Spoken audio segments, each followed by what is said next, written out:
Well, if you don't want to hear it, that's your loss. If I wanted to hear a tall tale, I'd read a children's storybook. Get some better stories, Vipper.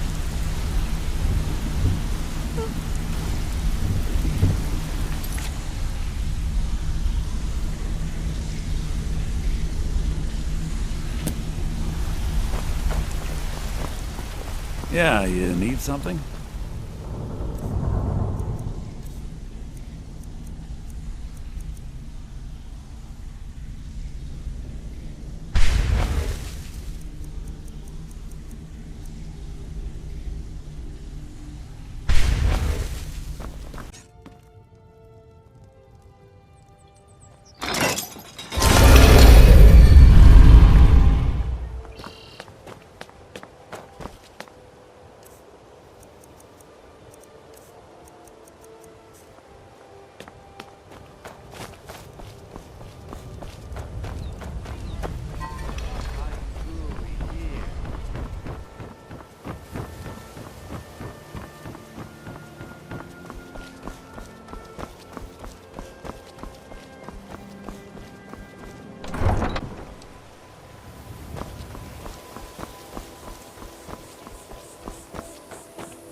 I'm glad you're here. This is the headquarters of the Nightingales, cut into the mountainside by the first of our kind. We've come to seek the edge we need to defeat Mercer Frey. If you'll follow me, I'll try to explain on the way.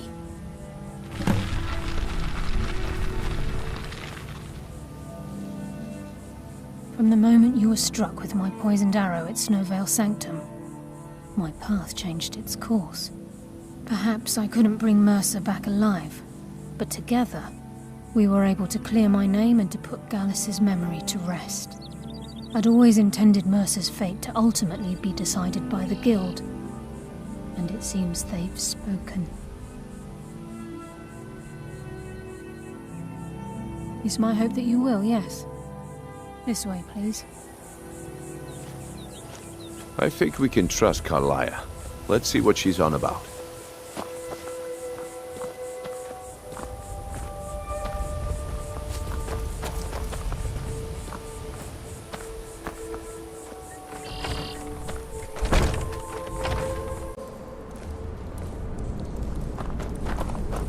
So this is Nightingale Hall. I heard about this place when I joined the Guild, but I never believed it existed. The assumption that the Nightingales were just a myth was seeded within the Guild on purpose. It helped divert attention from our true nature. What's wrong, Brynjolf? I can almost hear your brow furrowing. I'm trying to understand why I'm here, lass. I'm no priest, and I'm certainly not religious. Why pick me? This isn't about religion. It's business.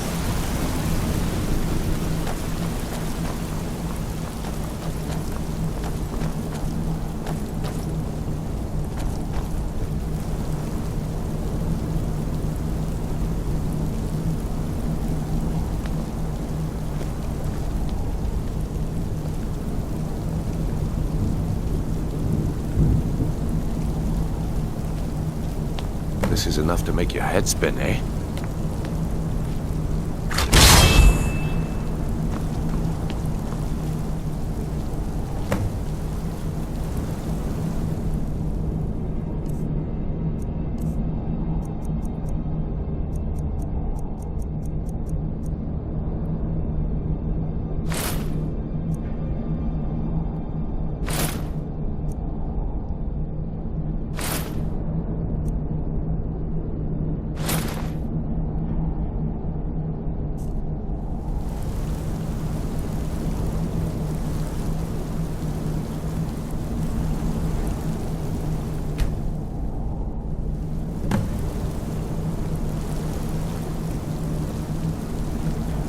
Time's wasting, and Mercer's still out there. Let's get this show on the road.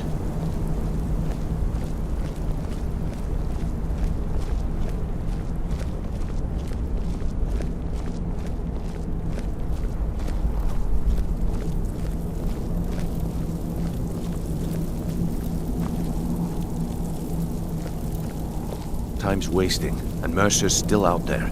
Let's get this show on the road.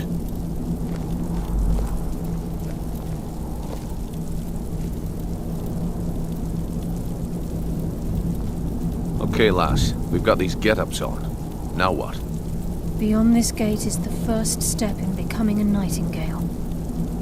Whoa there, lass. I appreciate the armor, but becoming a nightingale? That was never discussed. To hold any hope of defeating Mercer, we must have Nocturnal at our backs. If she's to accept you as one of her own, an arrangement must be struck. What sort of arrangement? I need to know the terms. The terms are quite simple, Brynjolf. Nocturnal will allow you to become a nightingale and use your abilities for whatever you wish. And in return, both in life and in death, you must serve as a guardian of the Twilight Sepulchre. Aye, there's always a catch. But at this point, I suppose there isn't much to lose. If it means the end of Mercer Frey, you can count me in. What about you? Are you ready to transact the oath with Nocturnal? Good. After I open the gate, please stand on the western circle.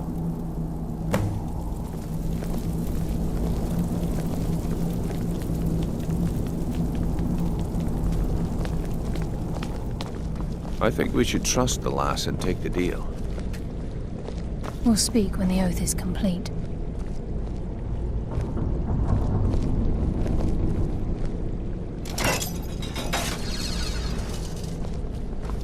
I think we should trust the lass and take the deal.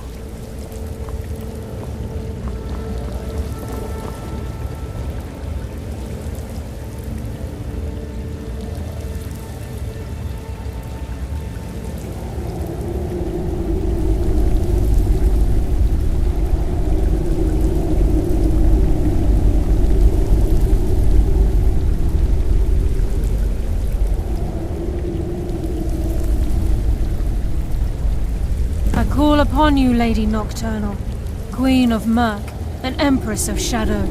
Hear my voice.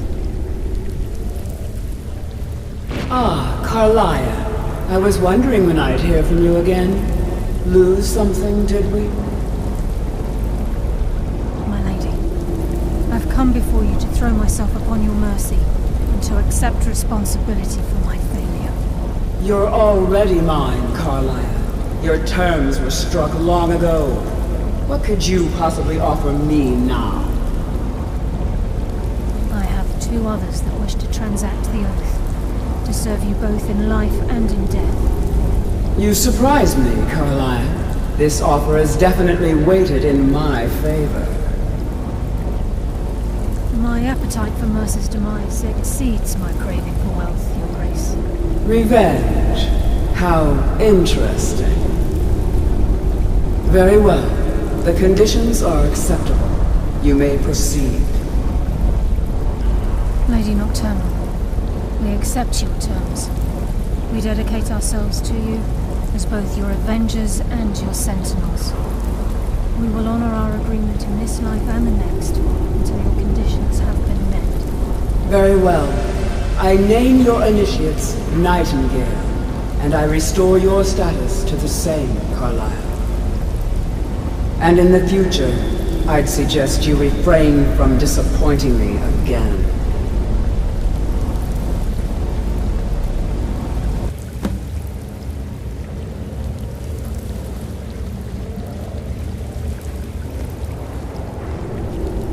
Now that you've transacted the oath, it's time to reveal the final piece of the puzzle to you.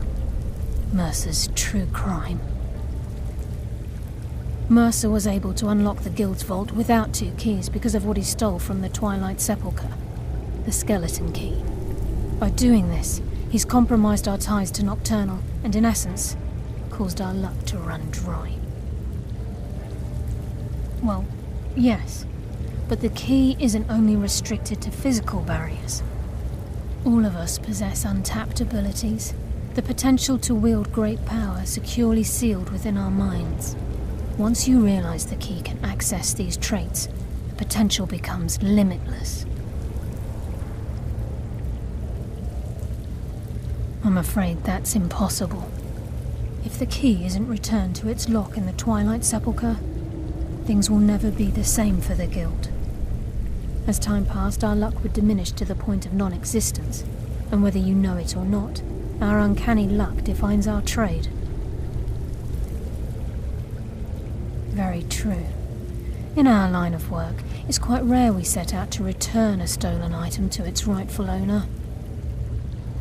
Before we depart, Brynjolf has some business to discuss. I suggest you listen to him. Listen, lad. There's one last piece of business we need to settle before we go after Mercer. The leadership of the Guild. Listen, lad.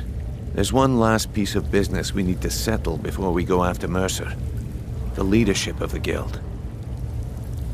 Carlia and I had a long discussion before you arrived here. Thanks to your efforts, Mercer's treachery has been exposed. After we deal with him, all that remains is restoring the Guild to its full strength. As a result, we both feel that you have the potential of replacing Mercer as leader of the Thieves' Guild.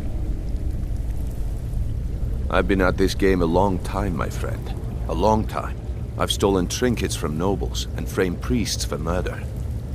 I'm good at what I do, maybe even one of the best, but it's all I know. I've never been one to lead. Never desired it, never cared for it. Don't want it.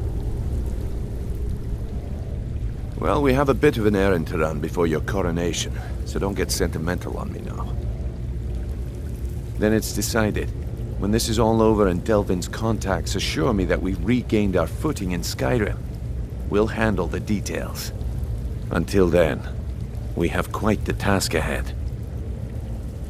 I've been poring over the plans you brought us, and I'm convinced the eyes of the Falmer are in the Dwarven ruins at Erkenthand.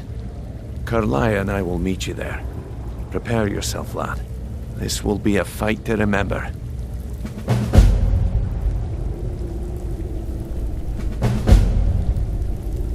Aye, and some of what Carlia said is starting to make sense. Mercer may have damaged our reputation and raided our coffers, but this goes well beyond even his twisted form of larceny.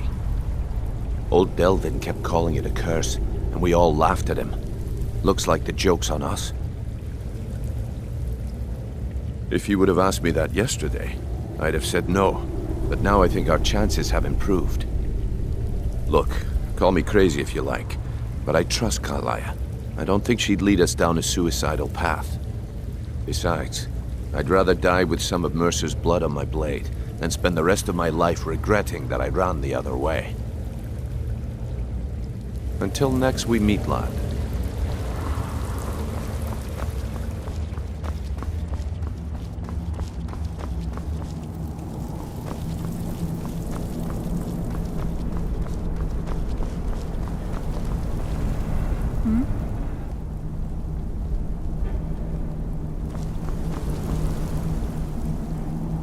With the skeleton key missing from the Twilight Sepulchre, I'm afraid Mercer's seen to it that none of us can benefit from Nocturnal's gifts. You merely transacted the oath, signed the unwritten contract with Nocturnal.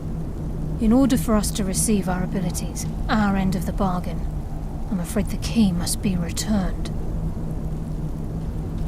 If Nocturnal was truly displeased with me, with any of us, she wouldn't have answered my call. I have no doubt that we still hold her favor, and I believe it gives us enough of an edge to defeat Mercer Frey. Yes, now that you're a Nightingale, you may consider this your home. You'll find that this place offers many things that will help you in your endeavors, as well as a wealth of information for you to learn. Once the skeleton key has been restored to the Twilight Sepulchre, I'll make this place my home as well.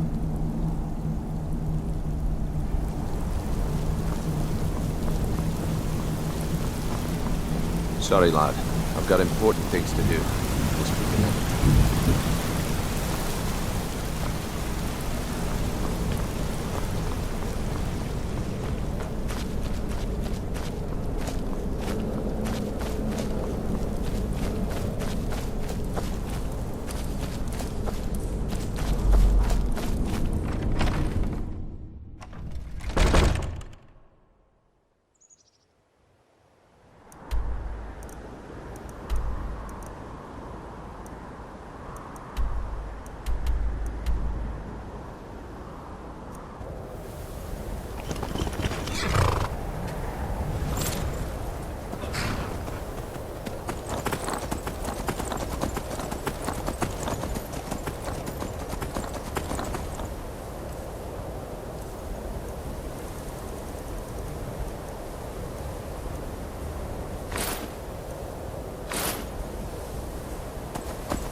swore I heard something.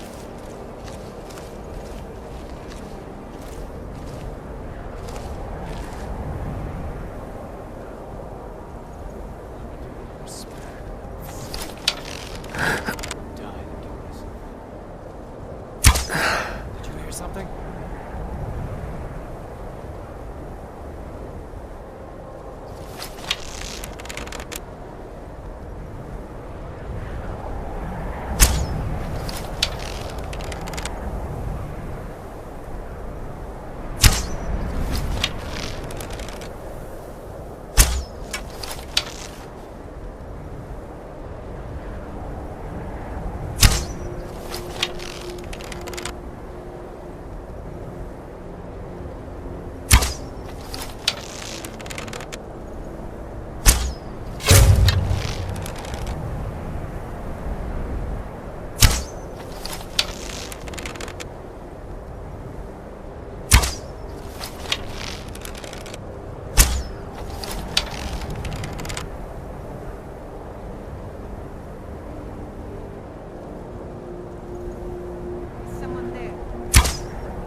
Mercer's been here. I hope we aren't too late. Brynjolf and I found them like that. Mercer's doing. We have to catch up to him before it's too late. We should tread carefully. I wouldn't be surprised if he's left behind a few surprises for us. Crime is one thing. Murder is another. The last seems to think old Mercer is pulling a fast one on us, leading us here and letting the dwarven constructs wear us down. I've learned to trust her lead at this point. After all, we Nightingales need to stick together, eh?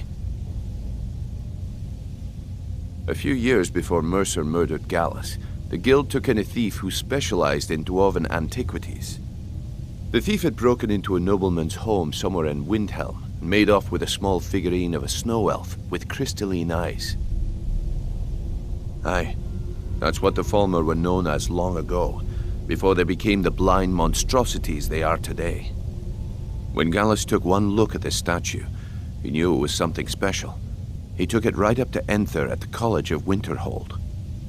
Didn't take long for Enther to find a book in the college's library that told of Erkenthand and a great statue with gemmed eyes within.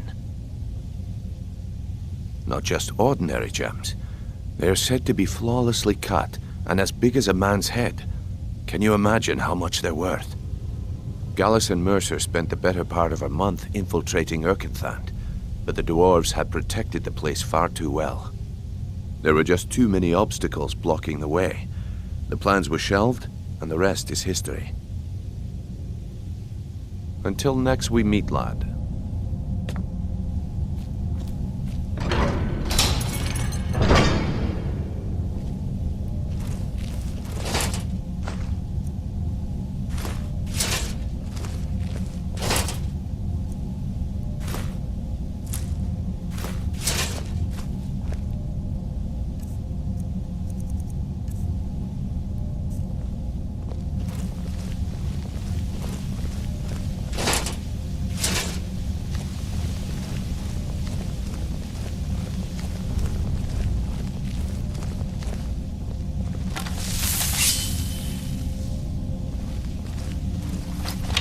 With any luck, this will be Mercer's final day alive.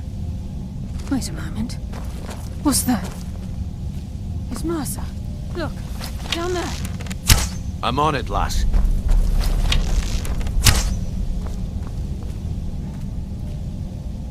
Damn it, there's no way through.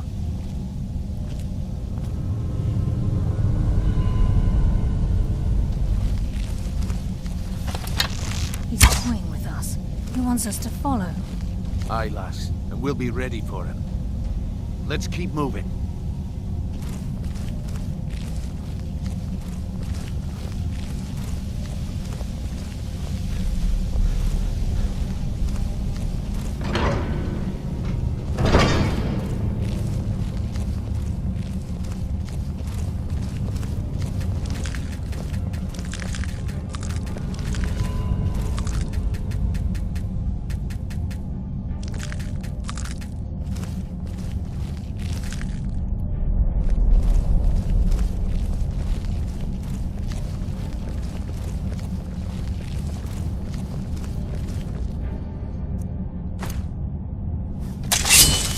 Size of this place.